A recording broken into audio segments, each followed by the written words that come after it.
Hello friends, स्वागत है आपका आपके अपने चैनल लेट्स स्टडी इंडिया में। और आज हम लोग स्टार्ट करने जा रहे हैं इंटीग्रेटेड रेट इक्वेशन। और इसमें हम लोग पढ़ेंगे जीरो ऑर्डर और फर्स्ट ऑर्डर को, और उसके दोनों इक्वेशन को हम लोग देखेंगे और उससे रिलेटेड ग्राफ को प्लॉट करेंगे। और इससे कुछ रिलेटेड जो भी न्यूमेरिकल्स है उसको भी क्या करेंगे हम लोग आगे आने वाले वीडियोज़ में कंप्लीट कर देंगे। तो ये देखिए हम लोग का है क्या, इंटीग्रेटेड रेट इक्वेशन क्या होता है। तो अगर इसकी बात करेंगे, इंटीग्रेटेड रेट इक्वेशन हमारा क्या है केमिकल काइनेटिक्स में, ये क्या है बहुत ही इंपॉर्टेंट टॉपिक है जिसमें हमें क्या करना है, जीरो ऑर्डर और फर्स्ट ऑर्डर के इक्वेशन को पढ़ना है। जैसा कि जिससे क्या होते हैं न्यूमेरिकल्स आते हैं और उसी से हम लोग क्या करते हैं हाफ लाइफ टाइम को भी क्या करेंगे कैलकुलेट करेंगे। तो पहले आइए हम लोग देखते हैं जीरो ऑर्डर के केस में इंटीग्रेटेड रेट इक्वेशन क्या है। क्योंकि हमको हमें पता है कि रेट ऑफ रिएक्शन वो किसके प्रोपोर्शनल होता है, कंसंट्रेशन के प्रोपोर्शनल होता है रिएक्टेंट के। अब जीरो ऑर्डर का मतलब क्या है कि रेट ऑफ रिएक्शन क्या होगा, रिएक्टेंट के कंसंट्रेशन पे डिपेंड नहीं करता है, उसे बोलते हैं हम लोग जीरो ऑर्डर रिएक्शन। और उसके एग्जांपल की अगर बात की जाए तो देखिए यहाँ पे दिया हुआ है, जैसे हमारे पास है decomposition of hydrogen iodide on gold surface. फिर दूसरा दिया है decomposition of gaseous ammonia on hot platinum surface. तो अगर देखिए बात की जाए जीरो ऑर्डर रिएक्शन की, तो पहले आइए जीरो ऑर्डर रिएक्शन क्या होता है उसे यहाँ पे हम लोग देख लेते हैं। In a zero order reaction the rate of reaction depend upon the zero power of concentration. यहाँ हम लोग बोल सकते हैं कंसंट्रेशन पर डिपेंड नहीं करता। जीरो पावर का मतलब क्या हो जाएगा, किसी कंसंट्रेशन टर्म के अगर पावर में क्या होगा जीरो आ जाएगा, यानी इसका ऑर्डर अगर जीरो हो जाएगा तो उसकी वैल्यू हो जाएगी वन, यानी वो कंसंट्रेशन पर डिपेंड नहीं करता। ये भी बोल सकते हैं zero order reaction are rarely, ठीक है, ऑब्जर्व। कहने का मतलब जीरो ऑर्डर जो रिएक्शन होते हैं वो हमें रेयर कंडीशन में देखने को मिलेंगे। ठीक है, तो जीरो ऑर्डर रिएक्शन क्या होते हैं, रेयरली देखने को मिलते हैं। ठीक, ज़्यादातर हमारा क्या होता है फर्स्ट ऑर्डर सेकेंड ऑर्डर ये सब देखने को मिलता है। और इंटीग्रेटेड इक्वेशन हम लोग क्या करेंगे, जीरो ऑर्डर को पढ़ेंगे और फर्स्ट ऑर्डर को यहाँ पे देखना है। ठीक है, जिससे क्या होते हैं न्यूमेरिकल्स वाले टर्म, ठीक है, पूछे जाते हैं आपके एग्जाम में। तो यहाँ पे देखिए एग्जाम्पल दिया हुआ है, जैसे मैंने पहले बताया था hydrogen iodide on gold surface.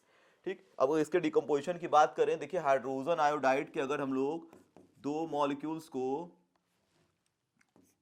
ठीक है, डीकम्पोजिशन करा दें गोल्ड के सरफेस पे, ठीक है, गोल्ड एज अ कैटलिस्ट काम कर रहा है एयू, तो ये क्या होता है हाइड्रोजन और आयोडीन में ब्रेक हो जाता है, ठीक है, डिकम्पोज हो जाता है। तो ये रिएक्शन क्या है, जीरो ऑर्डर है। अगर मैं इसके रेट को यहाँ पे लिखूँ, रेट ऑफ रिएक्शन यहाँ पे मैं लिखूँ इसका, तो ये डायरेक्टली प्रोपोर्शनल है किसके, एच आई के पावर जीरो के। यानी कहने का मतलब रिएक्शन का जो रेट है यानी रिएक्शन की जो स्पीड है उसका कंसंट्रेशन से कोई लेना देना नहीं है। चाहे रिएक्शन का कंसंट्रेशन ज़्यादा ले रिएक्टेंट का, चाहे एच आई का कंसंट्रेशन हम लोग क्या करें कम ले, रिएक्शन का स्पीड क्या होगा, रेट वही होगा, रेट चेंज होने वाला नहीं है। चाहे इसको हम लोग 10 मोल लें, चाहे 2 मोल लें, चाहे कुछ भी लें, उससे कोई मतलब नहीं है। ठीक है, स्पीड वही रहेगा, कंसंट्रेशन बढ़ने या घटने से कोई फर्क नहीं पड़ने वाला।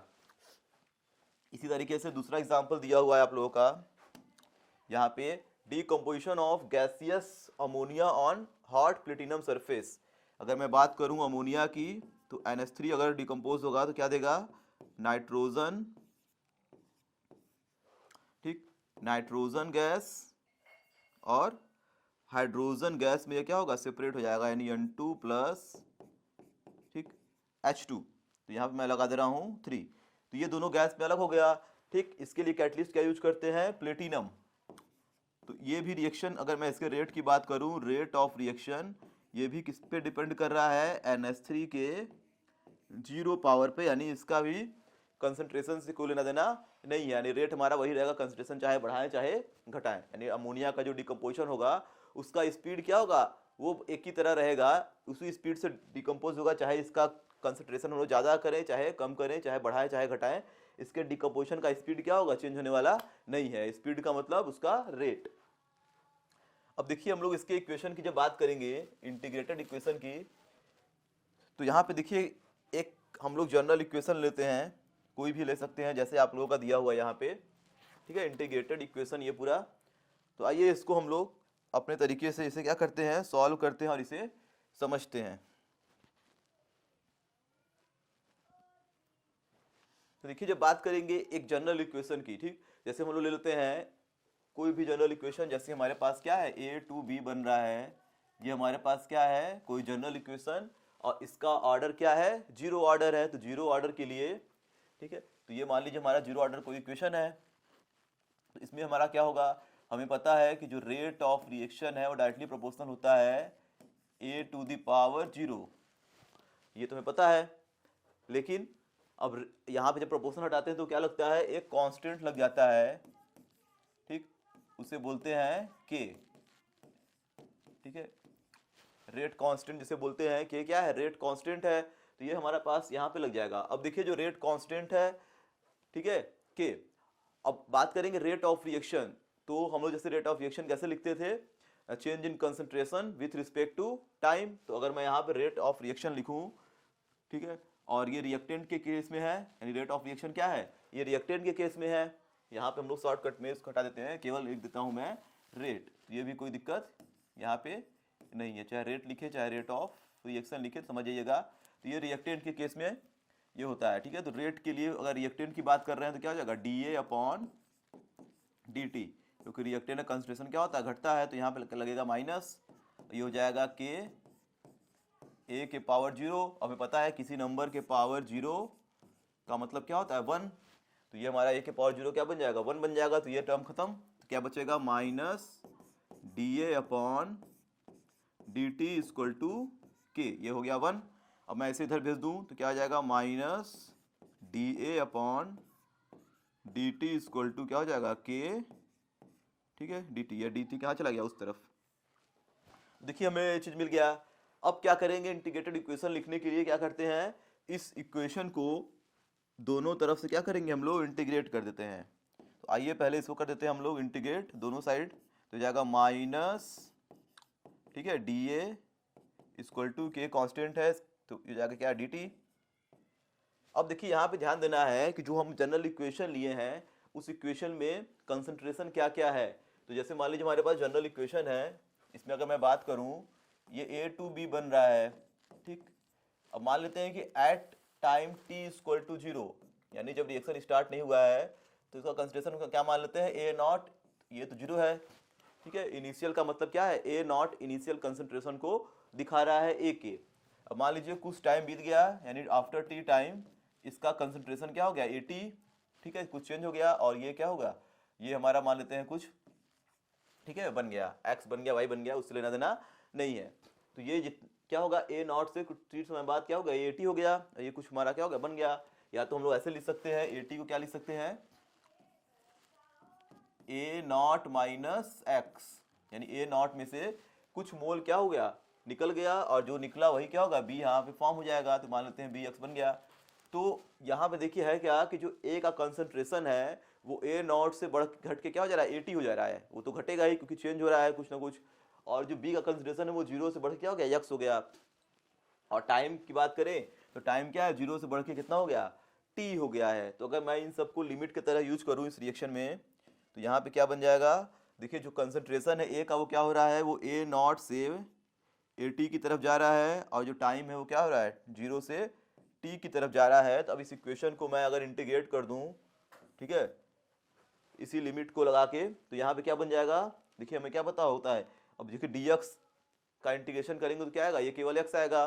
तो उसी तरीके से यहाँ पे हम देख सकते हैं कि इंटीग्रेशन के लिए यहाँ पे फॉर्मूला क्या है, ये क्या बन जाएगा, ये बन जाएगा केवल a, और लिमिट लग जाएगा, ये माइनस है, A0 टू AT, ठीक। और यहाँ पे क्या है, कुछ नहीं है, तो 1 है, तो 1 का t के रिस्पेक्ट में करेंगे, 1 dt इक्वल टू क्या हो जाएगा, t हो जाएगा। तो ये इसका इंटीग्रेशन क्या आ गया, t, और यहाँ पे लिमिट लग जाएगा 0 टू t, क्योंकि हमें पता है, एक चीज़ यहाँ पे ध्यान दीजिएगा, ये सब फार्मूले यूज हुए हैं इंटीग्रेशन के केस में, ठीक है। जैसे हमारे पास क्या होता है, dx का अगर इंटीग्रेशन करेंगे, या तो इस तरीके से मान लेते हैं, यहाँ पे क्या है, x dx है, ठीक। जैसे कि यहाँ पे क्या था, d, ठीक है, dt था या dA था इंटीग्रेशन में, तो यहाँ पे क्या होगा, केवल अगर dx होगा तो इसका इंटीग्रेशन आएगा x प्लस c, तो लिमिट लगा हुआ तो वो तो डिफिनिट है, और यहाँ पे कुछ नहीं रहेगा, 1 होगा, ठीक है। तो दोनों जगह देखिए यूज हुआ है, ठीक है। dx का क्या होता है, x होता है, इस तरह से क्या होगा, dA का होगा a, और dt का हो गया t। तो ये चीज हमें ध्यान देके चलना है। अब लिमिट अप्लाई करते हैं तो क्या होगा, upper limit minus lower limit, तो ये क्या बन जाएगा minus 80 minus A naught is equal to T minus 0। अब देखिए यहाँ पे क्या है, माइनस को अगर अंदर भेज दिया जाए तो क्या बन जाएगा minus 80 plus A naught is equal to T. अब इसको मैं आगे पीछे लिख दूं तो जाएगा A naught minus 80 is equal to T. देखिए ये हमें क्या मिल गया, एक फॉर्मूला। देखिए यहाँ पे क्या था, के भी था, तो के को भी ध्यान देके चलना है। यहाँ पे क्या है, के भी है साथ में इसके, ये के यहाँ मैं लिख दे रहा हूँ के, ये क्या हो गया के। अब ठीक है, तो के इक्वल टू अगर लिखा जाएगा यहाँ पे तो के इक्वल टू क्या हो जाएगा इतना अपॉन टी। तुम्हारे पास देखिए जो इंटीग्रेटेड इक्वेशन मिल गया वो क्या आ गया, K equal to A naught minus 80 upon T. ये हमारा क्या है, इंटीग्रेटेड इक्वेशन है, ठीक, जीरो ऑर्डर के लिए। अगर मैं इस इक्वेशन का कुछ ना कुछ नाम दे दूं तो देखिए ये है क्या, ये वाला जो इक्वेशन है, ठीक है, इसको हम लोग मान लेते हैं इक्वेशन नंबर, ठीक है 1, और इसे मान लेते हैं इक्वेशन नंबर 2। तो ये हमारा निकल गया जो मेन इक्वेशन है इंटीग्रेटेड वाला। अब इस इक्वेशन को देखा जाए यहाँ पे और इसका कंपेयर कर दिया जाए लीनियर इक्वेशन किसे, यानी किससे कंपेयर कर दें, y equal to M X plus C के साथ, और y equal to M X plus C के साथ इसका कंपेयर कर दें तो यहाँ पे हमें क्या मिल जाएगा, एक इसका ग्राफ प्लॉट हो जाएगा। तो अगर देखिए यहाँ पे इक्वेशन 1 का कंपेयर कर दिया जाए y equal to M X plus C से, तो थोड़ा सा इसको ऐसे लिख देते हैं। तो इसको लिख देंगे हम लोग ए नॉट इक्वल टू क्या लिख देंगे 80, ठीक है, ये उधर जाएगा तो क्या हो जाएगा प्लस में चला जाएगा और प्लस के टी। इसको थोड़ा सा और लिख दें अच्छे से, तो आएगा ए not equal to K T plus, ठीक है, ए टी। तो यहाँ पे देखिए अगर इसको इससे कंपेयर करना होगा तो इस चीज को पहले इधर लाते हैं हम लोग। यहाँ पे थोड़ा सा ध्यान देना है कि, ठीक है, अब देखिए यहाँ पे माइनस को मैं अगर इधर भेज दूं तो ए टी इक्वल टू क्या हो जाएगा, A T equal to minus K T plus A naught. कहने का मतलब, ठीक है, इस चीज को कहाँ ला दिया गया है, इस चीज को इधर ला दिया गया है और इसको भेज दिया गया है उधर। तो यहाँ पे देखिए इस तरह से हमारा ये बन गया, यानी y की जगह क्या हो गया 80 हो गया, m की जगह पे माइनस की हो गया, x की जगह पे t हो गया, c की जगह पे क्या हो गया ए नॉट। तो अगर यहाँ से मैं ग्राफ प्लॉट करूँ इसके लिए तो हम लोग देख सकते हैं ये तो हमारा इक्वेशन बन गया। अब इसका देखिए जो ग्राफ आएगा वो कुछ इस तरीके का यहाँ पे बनता हुआ दिखेगा। तो यहीं पे हम लोग क्या करते हैं, ग्राफ भी प्लॉट कर लेते हैं इसके केस में। इसको मैं डिस्कस कर देता हूँ, ये जो फार्मूला है, तो ठीक है। तो यहाँ पे अगर इसके ग्राफ को देखा जाए तो y एक्सिस ये हमारा क्या हो गया, x एक्सिस हो गया, ये क्या हो गया y एक्सिस। तो है क्या कि देखिए x एक्सिस पे क्या है, ये x के जगह पे क्या है t है, तो x एक्सिस पे क्या है टाइम, और y क्या दिखा रहा है, ठीक है, y एक्सिस पे क्या है 80 है, यानी ये हमारा रिएक्टेंट का जो कंसंट्रेशन है। तो अब हमें ध्यान देना है, देखिए यम क्या होता है, यम होता है हमारा स्लोप, और यम की वैल्यू अगर माइनस में है तो स्लोप क्या होगा नीचे की तरफ जाएगा, और जो सी है उसे बोलते हैं इंटरसेप्ट। तो ये क्या है पॉजिटिव में है ए नॉट, तो मान लेते हैं यही कहीं पे इंटरसेप्ट हमारा ए नॉट है ये, ठीक है, ये हमारा क्या हो गया इंटरसेप्ट हो गया ए नॉट। यहाँ से हमें क्या करना है, एम क्या है माइनस में है तो उसका नीचे कहाँ ग्राफ जाएगा, ये नीचे की तरफ जाएगा, ये क्या है माइनस के। कहने का मतलब जो कंसंट्रेशन है, ठीक है, रिएक्टेंट का जो कंसंट्रेशन है, यानी रिएक्टेंट जो है मतलब ए का कंसंट्रेशन क्या होता है वो तो डिक्रीज करेगा, यानी टाइम इंक्रीज करने के साथ साथ कंसंट्रेशन डिक्रीज करेगा, ठीक है, लेकिन जो रेट ऑफ रिएक्शन है वो चेंज नहीं होता है। तो हमें यही ध्यान देना है जीरो ऑर्डर के रिएक्शन में, यानी इसका स्पीड वही रहेगा, ठीक है, कंसंट्रेशन कम होगा लेकिन स्पीड उसका चेंज नहीं होगा। तो ये ग्राफ क्या दिखा रहा है कि with respect to time the concentration of reactant is decreases but the rate of reaction is remain constant. Rate of reaction क्या होगा वो चेंज नहीं होगा। तो इस ग्राफ से हम लोग ये चीज समझ सकते हैं जीरो ऑर्डर के लिए। यहाँ पे देख लीजिए ये पूरा आप लोगों का दिया गया है। यहाँ पे क्या है ये सारा इक्वेशन जो कि यहाँ पे हमें क्या है फाइनल इक्वेशन देखिए यहाँ पे मिल गया है, जिसे हम लोग ठीक है देख सकते हैं। ये ग्राफ है जो मैंने बता दिया, ये फाइनल इक्वेशन है। के इक्वल टू क्या था वहाँ पे, R naught minus R by T. तो आर लीजिए चाहे ए लीजिए, वो तो हमारे मानने के ऊपर है, ठीक है, तो उससे कोई दिक्कत नहीं है। ये इंटीग्रेटेड इक्वेशन था हमारा, ठीक है, जीरो ऑर्डर के लिए। तो अब देखिए बात करेंगे फर्स्ट ऑर्डर के लिए इंटीग्रेटेड इक्वेशन की। तो देखिए फर्स्ट ऑर्डर वाला इक्वेशन जो होता है वो है क्या, पहले फर्स्ट ऑर्डर इक्वेशन किसे कहते हैं, तो अगर इसकी बात की जाए तो यहाँ पे देखिए दिया हुआ है, in a first order reaction the rate of reaction is depend upon the first power of the concentration of reactant.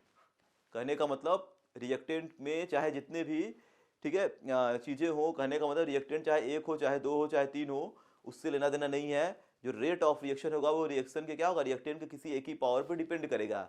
कहने का मतलब जैसे मान लेते हैं हमारे पास कोई रिएक्शन हो रहा है ए टू बी, ठीक, और हमारा जो रेट ऑफ रिएक्शन है वो डिपेंड कर रहा है ए पे केवल, तो ए है, ए पे डिपेंड कर रहा है इसके फर्स्ट पावर पे, तो ये हमारा फर्स्ट ऑर्डर रिएक्शन होगा। अगर मान लेते हैं हमारे पास रिएक्टेंट में ए भी है और बी भी है और इससे कुछ प्रोडक्ट बन गया, मान लेते हैं ए बी बन गया, लेकिन जो रेट ऑफ रिएक्शन है वो ओनली डिपेंड कर रहा है ए पे, बी पे नहीं कर रहा है, तभी इसे क्या बोलेंगे, फर्स्ट ऑर्डर रिएक्शन बोलेंगे। तो रिएक्टेंट चाहे जितने हो, चाहे एक रिएक्टेंट हो चाहे दो हो चाहे तीन हो, रेट जो होगा वो किसी एक ही रिएक्टेंट के पावर पे, ठीक है, फर्स्ट पावर पे डिपेंड करेगा, तो उसे बोलेंगे कि फर्स्ट ऑर्डर रिएक्शन है। अगर इसके एग्जांपल की बात करें तो दिया है natural and artificial radioactive decay of unstable nuclei are example of first order reaction. यानी रेडियो एक्टिव डीके वाला जो रिएक्शन होता है उसमें वो भी क्या है, फर्स्ट ऑर्डर रिएक्शन है। जैसे रेडियो एक्टिव का मतलब जैसे कोई भी मान लीजिए रेडियम है, थोरियम है, यूरेनियम है, ये जब डीकेज करते हैं यानी इसमें से क्या होते हैं, अल्फा बीटा पार्टिकल्स रिमूव होते हैं, निकलते हैं, तो और कुछ नए रेडियो एक्टिव पार्टिकल बनते हैं, तो वो रिएक्शन क्या होता है, फर्स्ट ऑर्डर रिएक्शन को दिखाता है। ठीक, जैसे हम लोग ऑर्गेनिक केमिस्ट्री में पढ़ेंगे फर्स्ट ऑर्डर रिएक्शन SN1 और SN2, तो SN1 रिएक्शन जो होता है वो फर्स्ट ऑर्डर रिएक्शन है। उसमें क्या होता है, रेट ऑफ रिएक्शन जो होगा वो किसी एक ही रिएक्टेंट पे क्या करता है, डिपेंड करता है। ठीक है, उसमें क्या होता है, एक रिएक्टेंट होगा यानी सबस्ट्रेट होता है और एक न्यूक्लियोफाइल होता है, तो जो रेट ऑफ रिएक्शन होगा वो केवल डिपेंड करेगा सबस्ट्रेट पे, न्यूक्लियोफाइल पे डिपेंड नहीं करता है, तो उसे बोलते हैं हम लोग SN1 रिएक्शन। तो ये सब एग्जांपल आप लोगों को देखने के लिए मिल जाएंगे फर्स्ट ऑर्डर के केस में। तो अगर बात करें इसके इंटीग्रेटेड इक्वेशन की, तो देखिए यहाँ पे तो लिखा गया है, लेकिन आइए हम लोग इसको भी बनाते हैं इसके इंटीग्रेटेड इक्वेशन को। ठीक है, तो ये कई तरीके से इसको हम लोग समझेंगे। तो जैसे मान लेते हैं हमारे पास कोई एक जनरल फर्स्ट ऑर्डर रिएक्शन है जो A to B कन्वर्ट हो रहा है। तो यहाँ पे स्टार्ट करते हैं, मान लेते हैं at time t equal to 0 पर इसका जो कंसंट्रेशन है वो A0, ये तो बना नहीं है। ठीक, A नॉट क्या दिखा रहा है, ये इनिशियल कंसंट्रेशन को डिनोट करता है। ठीक है, ये इनिशियल कंसंट्रेशन को दिखा रहा है, यानी अभी कुछ बना नहीं है, यानी ये क्या है, बस ये जो शुरू में लिए हैं कंसंट्रेशन 10 मोल 20 मोल, ये वही है। अब मान लेते हैं कुछ टाइम बीता, अब इसका कंसंट्रेशन क्या हुआ, कुछ खत्म हुआ, मान लेते हैं यक्स मोल इसमें से निकल गया, यक्स ये बन गया। अब इसे हम लोग डायरेक्ट क्या मान सकते हैं, इसे हम लोग डायरेक्ट क्या मान लेते हैं, मान लेते हैं ये 80 है। ठीक है, तो जो 80 है वो क्या दिखा रहा है, ये दिखाता है हमारा फाइनल, ठीक है, कंसंट्रेशन ऑफ रिएक्टेंट। तो ये क्या दिखा रहा है, ठीक है, फाइनल कंसंट्रेशन को ये दिखा रहा है। तो ये चीज हमें ध्यान देना है। ठीक, कुछ समय बाद क्या हुआ, ये रिएक्शन में कंसंट्रेशन इसका चेंज हो गया। तो अब यहाँ पे हम लोग बात करते हैं फर्स्ट ऑर्डर के लिए। अगर रेट मैं लिखूं इस रिएक्शन का, तो यहाँ पे देखिए है क्या कि rate of reaction directly proportional होता है ए के फर्स्ट पावर पे।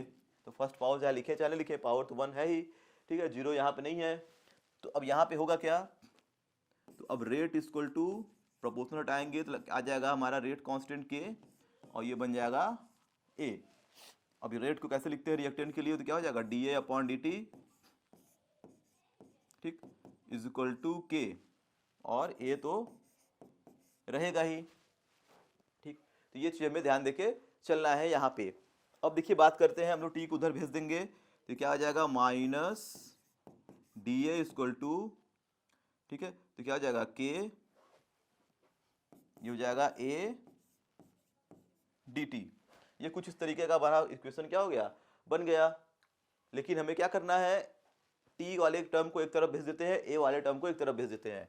तो अगर मैं इस वाले a को इधर भेज दूं यहाँ पे, तुम्हारा क्या होगा, थोड़ा सा इक्वेशन इजी बन जाएगा। तो मैं यहाँ लिख देता हूँ k dt और इस a को भेज देता हूँ इसके साथ, क्योंकि हमें क्या करना है, इसका इंटीग्रेटेड इक्वेशन फाइंड करना है, तो इसका इंटीग्रेशन करना पड़ेगा। तो अब क्या करते हैं, दोनों तरफ का कर देते हैं इंटीग्रेशन। तो अगर इस इक्वेशन को मैं इंटीग्रेट कर दूं दोनों तरफ तो क्या हो जाएगा, माइनस आगे है ही, और ए को मैं यहाँ लग देता हूँ, ये हो जाएगा डी ए, और ये क्या बन जाएगा के, और ये हो जाएगा टी। ठीक है, और ये देखिए ये क्या था, डी टी है, के टी नहीं है, ये क्या है, डी टी है हमारा, ये ध्यान देना है हमें। ठीक है, तो क्या बन जाएगा, के डी टी।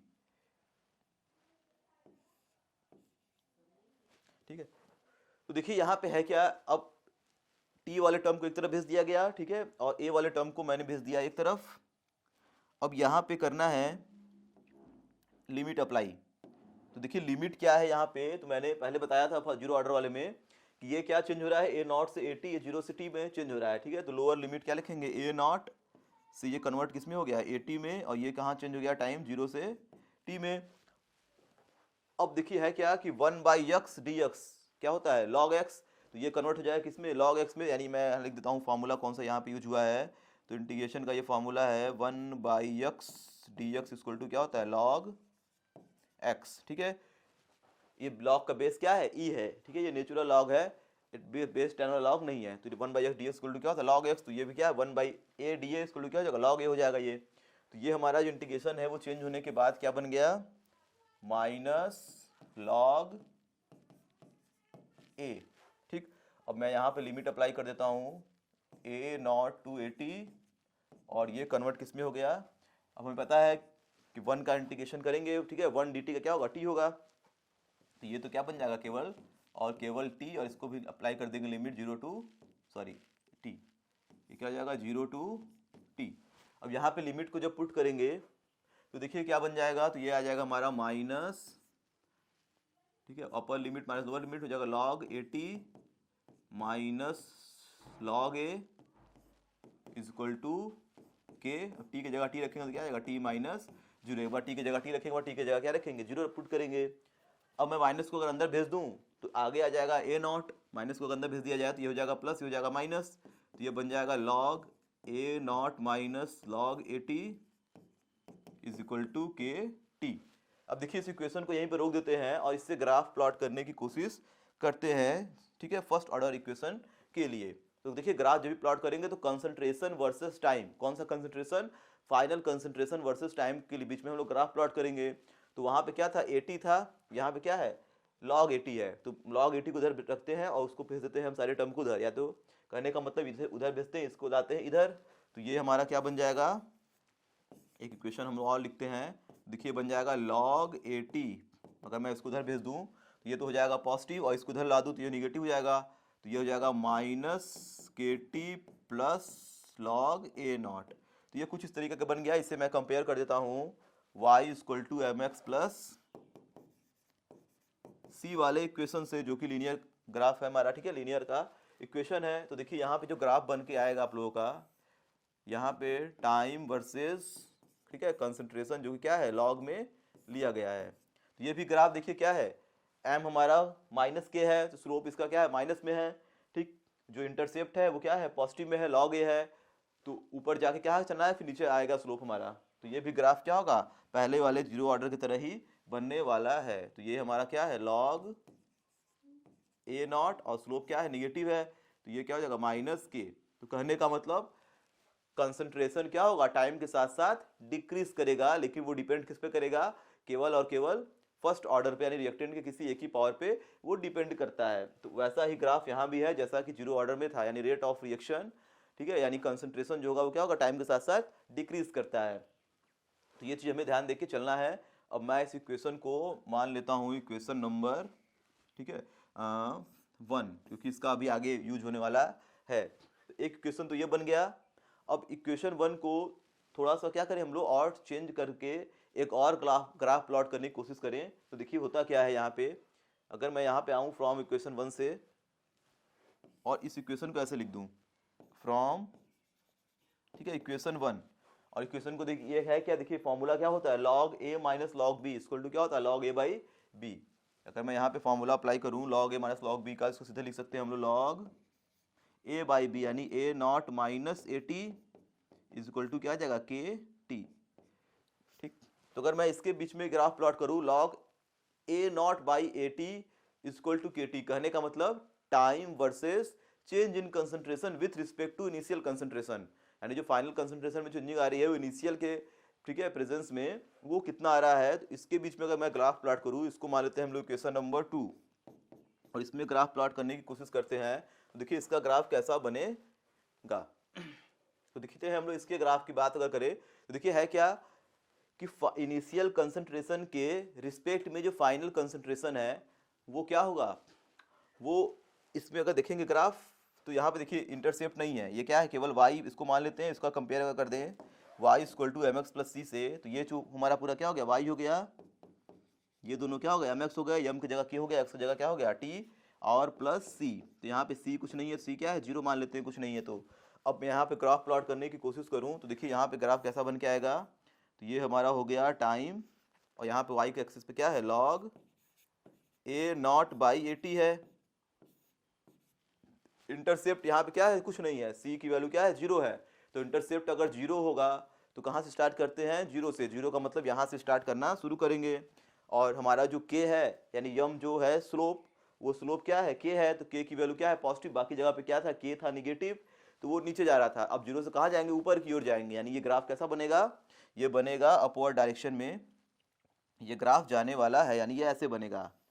तो कहने का मतलब अगर हम लोग यहाँ पे देखेंगे जीरो ऑर्डर के लिए सॉरी फर्स्ट ऑर्डर के लिए ग्राफ, तो ठीक है कंसंट्रेशन वर्सेस टाइम जो था पहले वाला, ठीक है ये क्या था, ये डिक्रीज कर रहा था, यानी कंसंट्रेशन क्या होगा टाइम के साथ साथ डिक्रीज करेगा। अगर लेकिन हम लोग कंसंट्रेशन का रेशियो लेंगे यानी चेंज इन कंसंट्रेशन लेंगे, ठीक है इनिशियल विथ ठीक है final concentration with respect to initial concentration, तब जो ग्राफ क्या होगा वो आगे बढ़ेगा, यानी रेट ऑफ ठीक है ग्राफ क्या होगा इस तरह से जाएगा, यानी जो कंसंट्रेशन में ठीक है जो भी चेंजिंग है ठीक है इनिशियल के रिस्पेक्ट में वो क्या होता है वो बढ़ता है टाइम के साथ साथ। ये ऐसा क्यों हो रहा है तो इसको आइए थोड़ा सा समझते हैं। जैसे मान लेते हैं हमारे पास ठीक ये कोई हमारे पास क्या है ये इक्वेशन है जिसमें क्या हो रहा है ए टू बी जा रहा है, ठीक अब मान लेते हैं इनिशियल कंसंट्रेशन क्या है 100 है, अब ये बना नहीं है, कुछ टाइम बाद इसमें से कुछ 10 मोल मान लेते निकल गया, ठीक है 10 निकला तो 90 हो गया, 10 ये बन गया, फिर ये 80 हुआ, ठीक है तो ये 20 हो गया, फिर ये मान लेते हैं हम 70 हुआ तो ये 30 हो गया, धीरे धीरे ये कम हो रहा है, वो क्या हो रहा है धीरे धीरे बढ़ रहा है। रिएक्शन में ही होता है, एक रिएक्टेंट धीरे धीरे डिक्रीज करता है, प्रोडक्ट क्या होता है वो इंक्रीज कर रहा है। तो अगर ये क्या है ये हमारा इनिशियल कंसंट्रेशन है, इसको क्या बोल रहे हैं ए नॉट, और ये सभी क्या है ये सभी के सभी क्या है 80 है किसी टाइम पे, और ये सभी के सभी क्या दिखा रहे हैं फाइनल कंसंट्रेशन को दिखा रहे हैं। शुरू में ये 100 मोल था, ये जीरो था, धीरे धीरे कुछ समय बीता, ठीक है 80 मान लेते हैं हम लोग, कुछ भी टाइम है उस पर 90 हुआ, फिर 80 हुआ, 70 हुआ, 60 हुआ, ऐसे से डिक्रीज कर रहा है।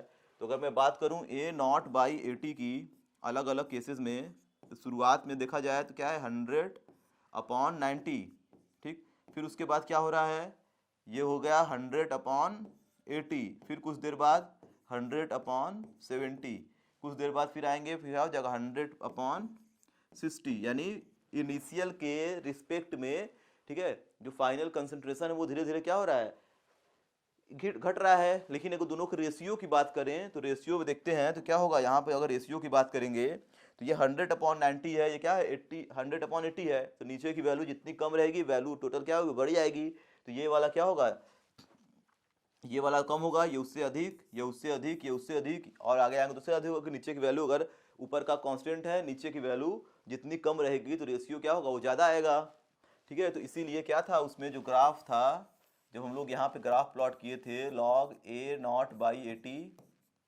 विथ रिस्पेक्ट टू टाइम, वो क्या था बढ़ रहा था, इसीलिए क्योंकि जब ए नॉट बाई 80 का रेशियो लेंगे तो देख रहे हैं क्या हो रहा है वो बढ़ रहा है। तो ये चीज़ हमें ध्यान देकर चलना है फर्स्ट ऑर्डर वाले केसेस में।